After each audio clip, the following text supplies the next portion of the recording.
Arg! Ahoy there, matey! Welcome aboard the world of boating. Please stand clear of the doors. Por favor, manténganse alejado de las puertas. The radio show devoted exclusively to the boating lifestyle. You're gonna need a bigger boat. Brought to you by worldofboating.com, your internet portal for the boating enthusiast. I was just looking in to buy a boat of my own. Call World of Boating toll-free now at 1-8888-28-BOAT. That's 1-888-828-BOAT. And welcome. This is the World of Boating. Greg, your first mate. Captain Patrick Berry, the boater, rounding out the crew as we navigate the latest boating news and information and covered it accordingly. Last weekend, big boat show down there in Miami. Indications. I don't know. I heard some people said it was a little slower than usual, and then I've heard other people said it was great. I think it depends on your perspective, maybe. It's hard to say. That's anecdotal. I mean, the official press release says what there, Barry the boater, from the boat show people? They believe a little bit under 100,000. Okay. But it really, your perspective is between Saturday and Sunday. Yeah. Saturday was a beautiful day. Sunday, Noah's Ark was out there at the boat show. Right. It was kind of a washout on Sunday, so it could have put a damper on the crowds. All of Florida was a washout on Sunday. Yeah. Well, on Saturday it was a washout up here in Orlando, so I knew it was heading south. So, but I heard Saturday actually was pretty good. But those are the big attendance days for the general public, and if you take one of them away, that might have hurt the show a little bit on the attendance numbers. But heck, if they got close to 100 grand, you know what? What's most important, I guess. What's most important is if the manufacturer sold boats, if people were really interested and not just shopping. Right. Well, what can you shed on light on this, Captain Patrick? What do you think? Oh, I got to tread carefully, Greg. Okay. Do you? Why? Because of our pre-show meeting. So if we go back when it was on Virginia Key, say the last, It was 2 years ago. Well, 2019, they had, what is that number? Man, that screen is 91,518. The next year, they had 82,171. And that was at Key Biscayne, right? Those were the last two shows at the Marine Stadium Marina on Virginia Key. Mm-hmm. And then they moved back into the convention center in Miami Beach. So what we had were reports of over 100,000, and then this year was just under 100,000. Could contribute that to weather. I don't know that that's necessarily true, because I think when people are planning on going to this boat show, especially Miami, I don't think people wake up like on a Saturday or Sunday morning and say, "Hey, what would you like to do today? Hey, let's go sit in traffic for 5 hours and go to the boat show."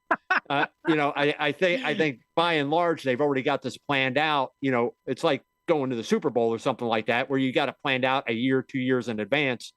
You've got your hotel reservations made, everything like that. Weather really, because a good part of it is going to be inside.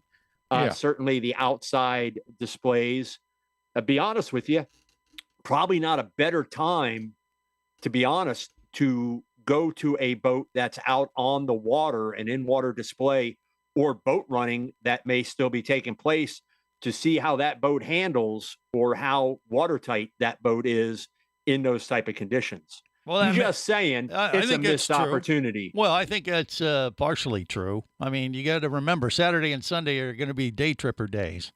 So there's going to be people that live around Miami, like Barry the boater, that could pretty much make a spur-of-the-moment decision to go out to the boat show on Saturday and Sunday. That's when they get their big general public numbers. Now, those people aren't necessarily the big buyers, though, either.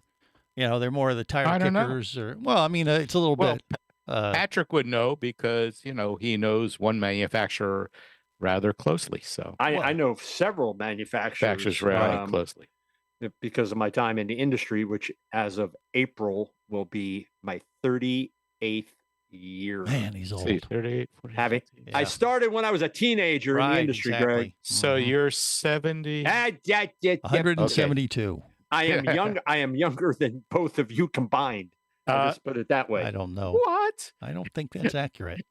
And my But math regardless- is absolute. I mean, Yeah. would you agree that most of the people, when they're actually going to the boat show in Miami or any major boat show, the ones that are really looking at, look, we're going to buy something, they're going to come usually on Thursday during, preview day, where they get more schmooze and more time with the sales folks without the crowds, compared to a Saturday or Sunday. What do you think, Patrick? Disagree. Why? And the reason being is because if you believe in the boat show last couple days, maybe there's more deals to be had. Well, that Maybe may you be. had some. Yeah. Maybe you had some manufacturers that they didn't see the sales numbers that we saw, that being the manufacturer that I work for. And, that the day that I was there, that Friday, so the show had been open for 2 days. I think I had reported last weekend on the new 50 center helm that we unveiled. As of the end of the week, this past week, we had 9 solid orders on that model for Wow. something that was just unveiled. And we're talking something that retails, not boat show pricing, but is going to retail just north of 2.2 mil. Okay. And that's not even counting the other boats that we had on display and the other, because of course we have dealers, not just from that area of the state, but we have dealers that come in from all over that are also hosting possibly customers of theirs, potential customers or repeat buyers. Yeah, hey, you want to come down to Miami for, we'll fly you in and you go to the boat show and, let's take you on this thing. And then we have a lot of that traffic that then flows north up to Orlando post boat show, people that want to come to the factory and, get a better, closer look at the manufacturing process and really get into the depth of, oh yeah, this is what I'm going to order. And this is these are the options that I want. Right. Well, I totally get that you're going to have that quality of attendee, but you're also going to get the weekenders that are coming in that may not, they may be thinking about getting a boat in the next year and they want to just go out and see what's out there and sightsee, tire kick a little bit. You know what I mean? Browse. Well, what's funny is that you also had the Coconut Grove Art Festival. So you'll have one group of a couple. You'll have one side that wants to go to the boat show and check those out, and then you have the other side that, oh, look at that, all that artsy stuff, and wants to go there. Interesting thing, the Coconut Grove Art Festival reported attendance over 150,000 people. Wow. But they were also open on Monday. Okay. I take that back, 175,000. Okay. They All were right. still opened on Monday. So, I'm just saying. Patrick Sunday, is just there was- making numbers yeah. up now, just to be No, accurate. I don't Well, think it kind of goes with something Yeah. we were talking about during. so. I don't know But- what, but No, Sunday Anyway. really. Yeah, I mean, you could have driven there. There was plenty of. You'd there's still plenty be of- sitting in traffic. No, only when you leave. There's a lot of covered Oh my God. covered parking. The only problem is you got to make it from the covered parking all the way into the convention center without getting wet. Good luck with that. And Okay, then- if you're the type of boater that you is not left- willing to get wet, walking from the parking garage, which is literally a 2.5 minute walk to the convention center, you have no business being in a boat. if they were handing out towels and they had one of those big blowers with hot air coming out, that would have been great. And as far as Chevy was handing out T-shirts, really, but you had to take a survey. So they're out there, and they were the ugliest T-shirts ever. No offense, Chevy, but gray with the white Chevy lettering. And then you didn't have any size large. well, we know somebody. Thanks a lot. Well, he's not wearing it today. That's No, all right. I he gave him is. Greg's email address. oh, something that is Greg brilliant. Holt. Yeah. You could trade in that little Ridgeline anytime for a real truck Okay, now. Whatever. All right. So when well, you start anyway, getting all that spam from Chevy, Greg. all right, that's fine. But I mean, overall, we didn't hear anything that was bad about the boat show, other than No. the weather might have, dampened spirits a little bit on Sunday, might affect the overall numbers at the end of the day, but everybody was reporting good activity and that kind of thing, so that's good. Yeah, the only bad stuff you overall. heard was from me. Right. Okay. And the carpet was plush. Was it? Okay, fair enough. All right. More coming up on the World of Boating.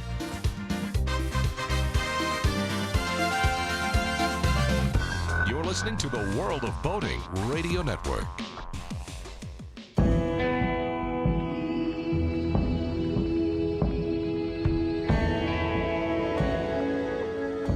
explorer in the other 2/3 of your world. Be the buddy who takes the kids in the aquarium instead of just to it. Be adventurous. Be amazed. Be a diver. Even Keatley wasn't ready for me, or anything that followed. Chased by a police department, led by his ex-girlfriend, and hunted by brain fork-wielding Fijian assassins, it's everything he can do to keep from getting locked up, killed, or worse. Kava Screw is available as an ebook for $2.99 at Amazon.com. Kava Screw. Put a brain fork in him. He's done. Hosting a radio show about scuba diving and boating is one of the best gigs on the planet. It's actually part of my job to check out and report on cool new products I personally use to enhance my diving and boating adventures. However, I do believe in sharing the joy, and this is why we've added Nanook protective hard cases to our list of products you can now purchase on the merchandise page at scubaradio.com. Nanook cases are designed to protect the most sensitive equipment in the harshest environments. Underwater photographers, listen up. From their high-impact NK7 resin to their exclusive Power Claw latches, Nanook has raised the bar for those of you that demand the best protection for your gear. Plus, Nanook protective cases cost less than similar products currently on the market. The company has been around for over 15 years, but it's new to the U.S., so we've made a small number of Nanook cases available exclusively for you at a special introductory price on the merchandise page at scubaradio.com. Go there now and check out Nanook, the evolution of protection.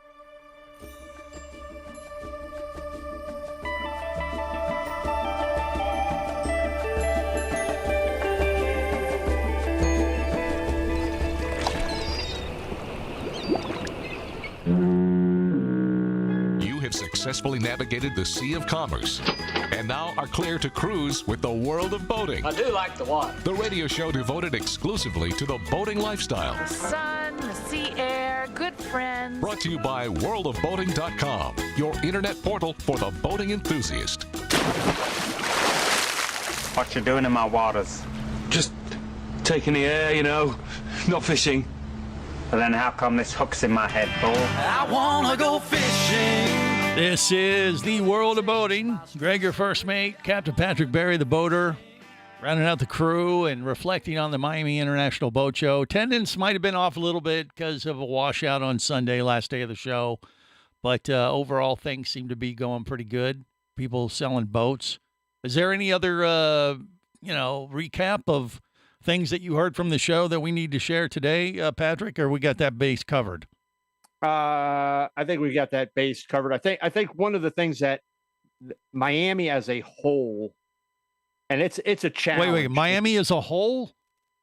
No. Come on. Okay. Depend on who you talk to. I'm gonna have to cut off his mic I now. kid. Miami as a whole. They've got to continue to grow this. They've really got to. They've got to get that road construction stuff in conjunction with the state. They've got to get that's been ongoing for the last 25 years. Look, you got to get a handle on this thing, and I think they have to do a better job of traffic control for those 4 days and not leave it or those 5 days and not leave it at the mercy of traffic signals. I think you got to, whether it's you're taking on hiring, you're bringing in from other departments, but to really, if you can get people in and you can get people out more efficiently, and they have a better experience getting to the show and leaving the show, you're going to grow your attendance. Yeah. Let's put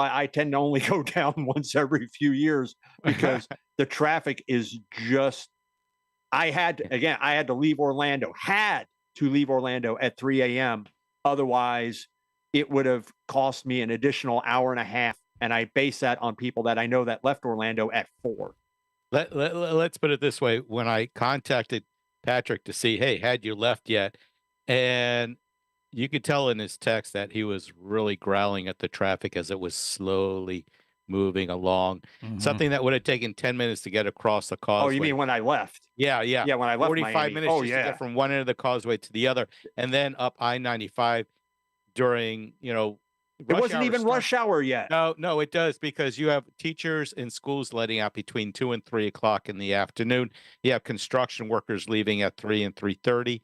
So that is when the HOV lanes are backed up, you're in a world of trouble. Welcome to Miami. It's just part of the territory. Well, It that's one of the things. I mean, people are willing to put up with a lot, but in this day and age, I mean, I want to get there. I want to get in. I want to see what I want to see, and I want to go. And honestly, if they want to learn how to do it, hire the folks from Disney. Yeah, they're pretty good when it at comes to moving traffic people. control and moving people efficiently in and out.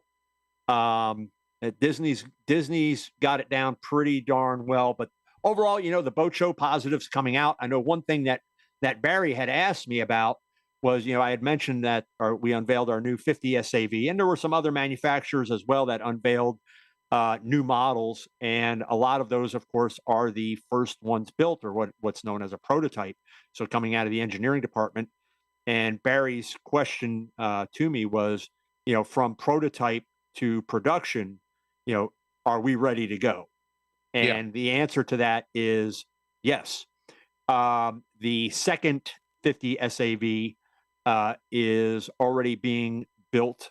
It will now involve, they'll start to bring key people from manufacturing to work with the engineering team on the assembly process. And then the third one will be totally in the manufacturing realm. Engineering will have some support coming up, but where the second one is going to be built back in the engineering department with manufacturing coming back, the third one will actually be in the manufacturing building on the line.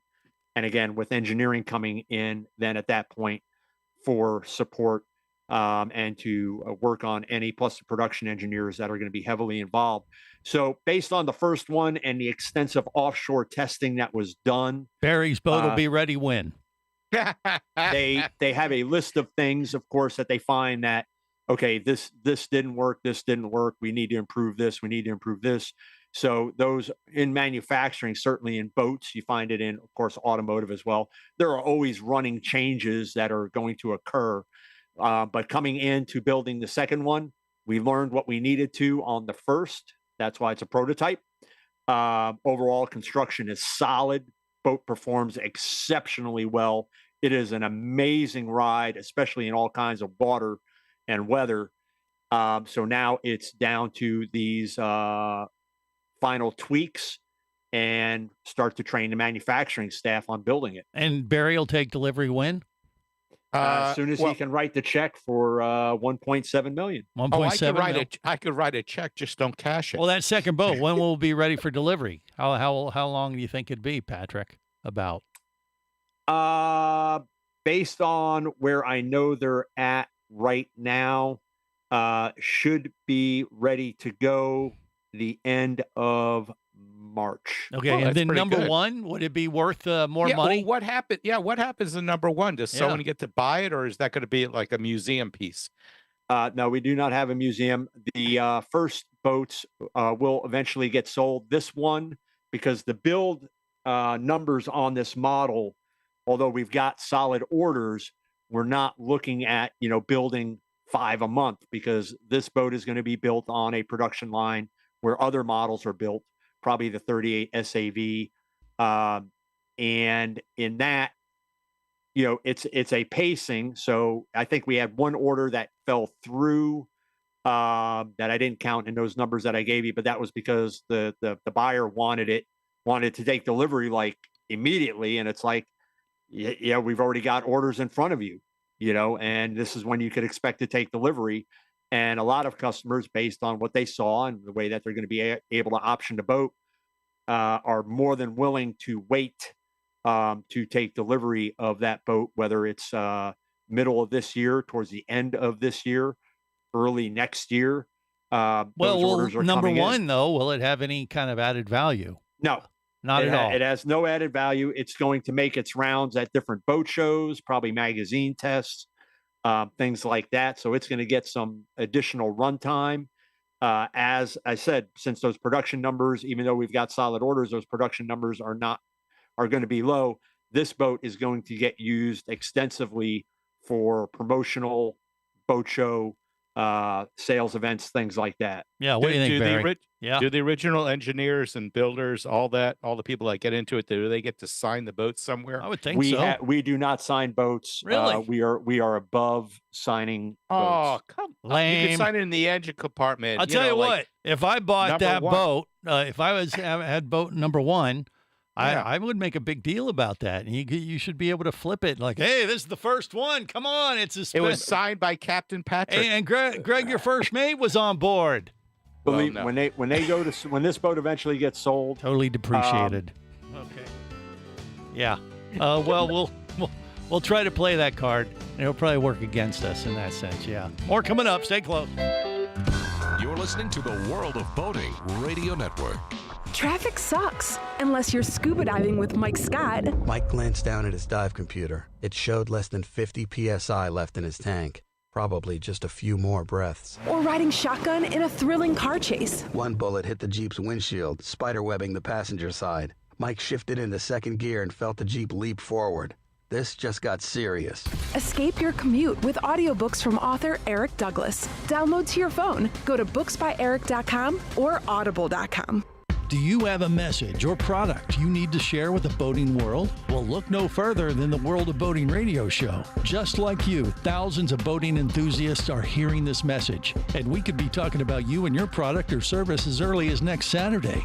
Remember, a terrible thing happens when you don't advertise. Nothing.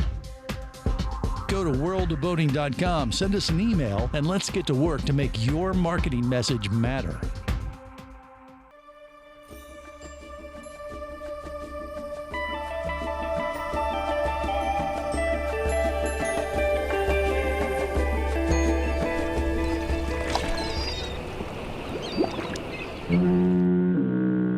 You have successfully navigated the Sea of Commerce and now are clear to cruise with the World of Boating. I do like the water. The radio show devoted exclusively to the boating lifestyle. The sun, the sea air, good friends. Brought to you by worldofboating.com, your internet portal for the boating enthusiast. I want sun, I want sand, I want spa. Okay. Spa, facial, but nothing too remote because I'm a people person. I like to socialize. Islands are good? Islands are great. All right, I'm thinking I love the Bahamas. I've never been there. I've always wanted to go. we can get you to the Pink Sands Beach. Ooh. We can fly you direct into Nassau. This is perfect. Let's do it. Bahamas. Bahamas! Here I come, baby. Bahamas. Bahama mama. This is the World of Boating. Greg, your first mate, Captain Patrick Barry, the boater, rounding out the crew. It's interesting. I'm surprised Patrick didn't pick up on this, but if you had the first boat of a new model off the production line, that's serious bragging rights. I think you could flip that. You could turn that into a collector's item kind of thing. Are you telling me that doesn't happen, Patrick? Come on. That is correct, Greg. And Yeah. that's the end of that. Okay, let's move on. What do you think, Barry? Wouldn't you think it'd be I kind know- of cool if you had the first one? It might be cool. It also might be a pain because the first one may have all kinds of little defects that were fixed Well, in that- number 2, 3, and 4, and 5. Well, that and may be 6. the case, but I'm just saying, as far as like if you try to resell it, like, hey, this is the first I one. don't off know. the- It's like You a guys are collector's both- item, isn't it? You guys are both guitar people. Is the first guitar always the best, or Well, it's not about what's the best. It's about, they do number guitars. Yes, absolutely. Yeah. That is a thing. And boats have serial numbers too. Yeah. And my but- checkbook has a serial number on it. It starts at 100 and moves up. Right. So, But you don't think that's a thing at all, huh, Patrick? Or you just like you don't like it, or what is It's it? not a thing, Greg. It's not a thing in the industry. Okay, so the first boat model, I mean, those Has aren't no- collector's has no- items. It is not a collector's item. Well, I'm when telling you people- what, I'm gonna flip it like that. Okay. I'm gonna play When that card. When people bought Corvettes 30 or 40 years ago, Yeah. to them it was just a car. Now some of them might have become collector's items, Yeah. But a majority of them are just cars. So I think that's what Patrick's saying. Well, maybe that's the case. And you have to remember, even whether it's the first one or the 1,000th one, it's only worth what somebody's willing to pay for it. Well, Absolutely. True. Right. But if you put that in the description, hey, by the way, this is the first one off the production line. I'd be like, big whoop. I'd be like, oh, so this is the one they made all the mistakes on. Yes, exactly. No, that was the prototype. That was, well, that would also That have would a be the number first too. one. The first no, one. I'm not talking about the prototype. I'm talking about the first one in the production The line, first like you just production described. Yeah. So and that if could be a thing. If we Yeah. scratch out the serial number on No, your you don't. ridge No, line- you don't scratch out serial numbers. Okay, on Yeah. his ridge line, just put a bunch of Oh, zeros and a geez, one. will you stop that would with make the it ridge even line less already? less veil. But the guys who make the first one, even the prototype, they don't like sign the inside of the frame or something like after you guys have completed the prototype. Wait, I mean, you know, the hull or whatever. You guys just sign it like people do when they do. We don't do like the manufacturer did for Rusty when he bought his boat, where they all signed it, and then a year later, Rusty sold the boat, and then the guy who bought the boat is like, "What the hell are all these names doing inside this boat?" That makes it more valuable. But was it wasn't no, where none you of those could people see even it, work was for the it? company anymore. Oh, they don't. Well, maybe you just scratch them out. That's all. You don't scratch any of that. It makes it Oh, more Listen, valuable. when it comes Collectible. to boat shows, we've all been to boat shows. Yes. And I dare say, I believe that a large percentage of our listeners have been to boat shows over the years. Okay. So one thing that I did notice at Miami, and not with the manufacturer that I work for, because I think we always do an exceptional job with our booth setup and the way we display. But I did see with a lot of big name boat manufacturers that their displays, and you would think Miami being, I'd say that we would call it probably the premier boat show in the United States. Mm-hmm. Yeah. That and Flibs Fort being Lauderdale, the in-water. Annapolis for sailing for sure. Yeah. Those are three big. So big three, I think. how are you influenced at all by a manufacturer's booth and the way that it looks? Because I saw a lot of stuff that looked really aged, peeling, flaking paint, threadbare carpet, which would have really upset Greg. Just it's like, man, you guys aren't even trying anymore. You're just could you get a can of spray paint and just paint this stuff to kind of freshen it up? And it's like, nah, I think a lot of them are just like, you know what? Customers really, they don't care. Do you guys care? It's subliminal, I think. Yeah, I've It's all never about really marketing, paid it. yeah. I've never really paid attention. I mean, if it would have to be really noticeable if you walked up a wooden ramp, and the paint's peeling, and it looks like it was just thrown I'm together. telling you, there were some someone was stuff. like that. Then yeah. I now would you know our booth. I mean, it is white carpet. Yeah, white. In fact, they did all new carpet this year. I mean, it was Arctic white, brilliant, bright white. Really stands out, you know, in a display like that. Plus, all the seating that they had was all like this island turquoise color, so it was a really nice contrast. A really nice new reception desk that was built specially for. I mean, really, really kind of stands out. And again, there are some. Again, I'd say our competition, those manufacturers, where, you know, as I'm going through and I am looking at stuff like that, and it's like, man, everything from the skirting to the stairs to the platforms, the staging, everything like that. It's like, this looks really, really rough. And I could see where you would notice it and the average person wouldn't. It's the same as if a chef went to a restaurant just to have a dinner and they start dissecting everything they're eating and how they are being served and all that. It's that same idea. That may be, Barry, but you know, this is all about marketing. This is about your handshake. This is about the image that you want to project to the public. Well, it's, some companies, you know, put a lot more value in that than others, and others may think it's a big waste of money because it costs a fortune to have that white carpet and all that kind of stuff too. And I'll tell you, with the number of manufacturers that everything was very dark, that really doesn't work for me. And as much as a problem as that bright white carpet, those colors are, it really does lend itself to show the product off more than going into a manufacturer space and it's just dark. Yeah, it's just dark. It's moody. I don't like it. Well, I think the general public would go and walk through that, and they wouldn't necessarily know why they like this manufacturer better than this other manufacturer. They may not be able to articulate it, but there's something about this. This looks cooler. This looks really more up class. Yeah, they gave us free booze or whatever. All that stuff does have an effect. It's marketing. We did not do that, by the way. I just want to. Yeah, but I'm just saying that is marketing 101. And some, like I said, some manufacturers maybe have a tighter marketing budget and they don't want to spend the money on that, and they think they don't need to.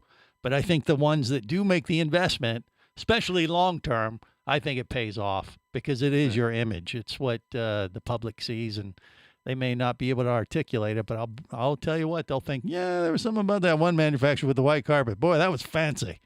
And boy, I'd love to have one of those. I'd be somebody. I'd be somebody like those folks. You know what I mean? I think that's how it works. That's my 2 cents. Moving on to some other stuff. Okay.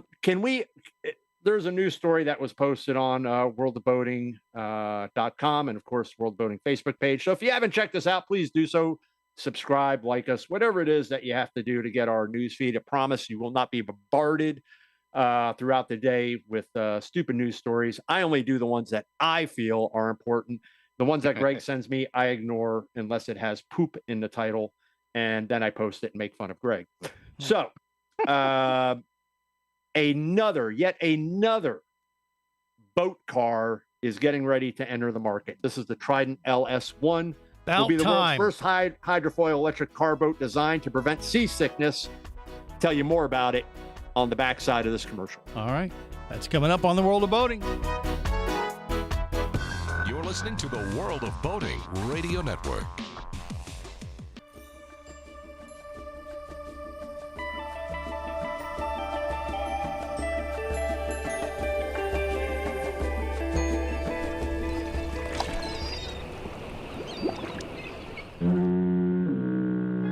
Successfully navigated the Sea of Commerce and now are clear to cruise with the World of Boating. I do like the water. The radio show devoted exclusively to the boating lifestyle. The sun, the sea air, good friends. Brought to you by worldofboating.com, your internet portal for the boating enthusiast. Listen up. The ship is sinking. Okay? We're going down right now. Just wrap your heads around the reality of that. In 5 minutes, this ship is going to be at the bottom of the lake, and there aren't enough spaces on the lifeboat. Who are we going to save? Who's going to fix this ship? This is the World of Boating. Greg, your first mate, Captain Patrick Barry, the boater, rounding out the crew as we navigate the latest boating news and information and talk about not flying cars, but boating cars. Maybe it should fly as well as boat. That would, let's bring Chitty Chitty Bang Bang back to life. Easy already. With that. We should. We need them all. I prefer submarine car. No, I didn't know if he had enough delay built up in the dump button. We don't need to. Chitty Bang Professionals. Bang. Yeah, except for me. Anyway, so you found this boat show. No, not boat show. It wasn't at the boat show? I did not see it at the boat show, but it is a news story that posted on worldofboating.com and World of Boating Facebook page. And this is Poseidon Amphib Works, which really is a very clunky name.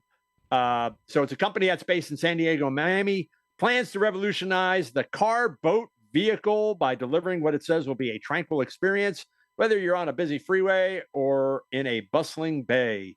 Since most existing amphibious vehicles move over water as bumpy as a jet ski, CEO and founder Steve Tice said he thought to create a vehicle for day-to-day commute, so it's going to be a hydrofoil. And they've been working on this since 2021. And here's my thing, guys. Can we just say that the car boat hybrid just does not work? Why? There's no market for this. There's no market for it. Why you're not going to, first of all, saltwater environment. largely, probably, when we're talking about bays and things like that. So I got to drive to a boat ramp. I Yeah. got to I convert was my going to car. mention that. I've got to convert my car into this thing, drive it down to boat. First of all, good luck getting to the boat ramp. Don't know if you've seen, especially down here in Florida, if you've seen them as of late. Good luck. Of course, people driving down a boat ramp is a common occurrence, so maybe not too far out of the norm. Heard it happens a lot with Honda Ridgelines. So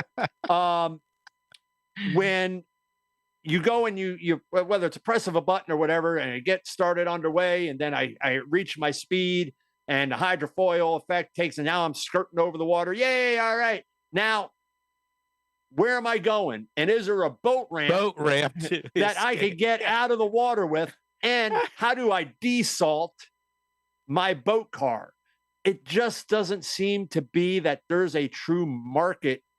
I don't know what the market is for this, other than look at me, because let's face it, there's been amphibious cars for a long, long time now. And I just don't get it. I don't know why people keep going back to this model. Well, they look cool.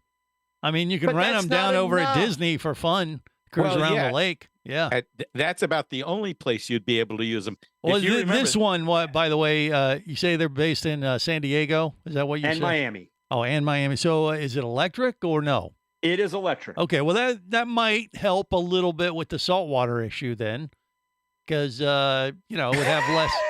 Salt water and electric? Yeah, if it's sealed up. Okay. No? Okay. Anyway, this turns out to be a 3-wheel vehicle. So you got two in the front, one in the rear, which I think technically makes it a motorcycle. I'd have to check Florida law, because I think you might actually have to have a motorcycle license for that. But again, can we just listen, stop with the amphibious cars. Nobody wants your stupid amphibious cars. I don't care who the manufacturer is. I don't care how great the technology is. I don't care that it's a hydrofoil. Nobody wants your amphibious car. It doesn't have any practical use, because based on where you live, and I can get into the water here and I can bypass all this traffic, but then I got to have a boat ramp somewhere where I'm going and eventually get back through traffic to get to where I need to be. Just stop. And if you're going down or up the intracoastal, it's idle speed anyhow. You'll never get on that hydroplane. You have to be out in the ocean to do that. Okay, So, well, wait. If it's a 3-wheeler, though, I mean, is this instead of when you say it's more of like a car boat, is this maybe closer to like a hybrid between a wave runner and a motorcycle? No, they already said it unlike other ones that are more like a jet ski, this is not. Okay. So it's more practical on land. It'll hit 95 miles an hour on land. Okay. So they say, and it's very odd looking, to say the least. It kind of looks like I don't know, a chopped off Tic Tac. Yeah. It looks like something that Disney would have made a ride out of. Okay. I mean, this is the future car, maybe 10, 15 years ago, 20. Okay, so But I mean, I again, don't. Is that an endorsement or? I don't know. Patrick liked it, but I mean, again, if you think about it, let's say you wanted to go to work, you want to go to downtown Miami. There are no boat ramps in downtown Miami that I know of, and I've taken my boat down there. So you have to find a place. You could launch from, let's say, John U. Lloyd Park, and then go out in the ocean, and then drive all the way down if its seas are only 1 foot. Look, their marketing is drivers will be able to park the 7-foot-long vehicle in the garage, a key requirement for the engineering company, but not for most drivers or boat owners. The vehicle also removes the need for a tow vehicle, which runs the risk of falling into the water while releasing a boat, the owner of the company said. Okay, first of all, that's not a thing. Okay, the risk of a vehicles don't fall into the water. They can slide down the ramp. Certainly, you can back in too far and get hung up, and all of a sudden you got problems. You got problems taking the boat off where you didn't unstrap it, and you wind up pulling the vehicle back. But if you're a conscientious boater and somebody who takes their boat to the water like Barry does, you bring wheel chocks with you. Oh yeah. not only do you bring wheel chocks, you bring safety cones, flashing yellow lights. Oh, no. no, I don't do that. It's the a one sky time, hook, just in case. the one time on a really steep ramp Airbags. where I let go of the brake and we started sliding backwards. I said, this is not good. So that's when the wheel chalk came in. Well, and then you thought, hey, if I only had a boat that I could drive on the street, I wouldn't have to deal with any of this. I mean, it would be a nice There's toy. your market. No, it's a nice toy to take it out. It would be an unusual thing, take it out for the day. But again, it's limited where you can use it. But that's not a sustainable market. No, it isn't. You know, Especially they've had at these the again price. over the years. They had the expensive. ones that looked like Jeeps, and they had the ones that looked like Porsches and Lamborghinis, James Bond and looking kind of things. Yeah. The was a Lotus, Lotus, I Esprit think. and all this other stuff. And it's just there. Look, guys, your market plan. But if you do want to sell nobody is going to buy this. If you do want to sell it, it should be a car, boat, submarine. Well, That it might would be cool. if you run it improperly. Because you could take it out of the inlet and then dive down. I'd say, here's what you do. Nobody is going to buy this. Oh, no, I'll tell you what, they'll buy the first one off the production line, and then they'll If flip they it as sign a it. collector's item and make millions. Like, hey, remember this idea that didn't work? I As got long as one of them. Patrick signs it. Yeah. The world does not need another amphibious car that nobody's going to buy. Yeah, but this one's electric, so it's different.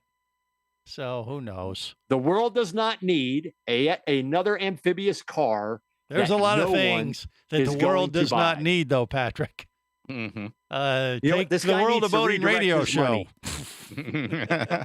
I just file this one under things we did not need in 2024. Okay, be careful because they'll lump us into that category as well. All right, on that disturbing note, we're going to wrap it up. Till next time, remember, whether it is sail or motor, Life is better as a boater. Safe boating, everyone.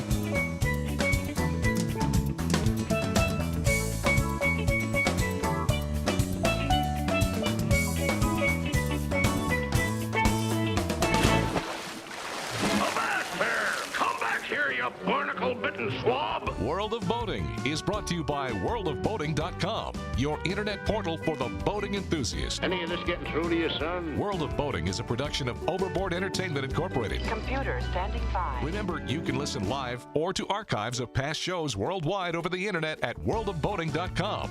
Computers can do that? So tell a friend and come aboard every week for the World of Boating. This is so great. I can't wait. I'm getting goosebumps. Feel me. Feel me. The radio show devoted exclusively to the boating lifestyle.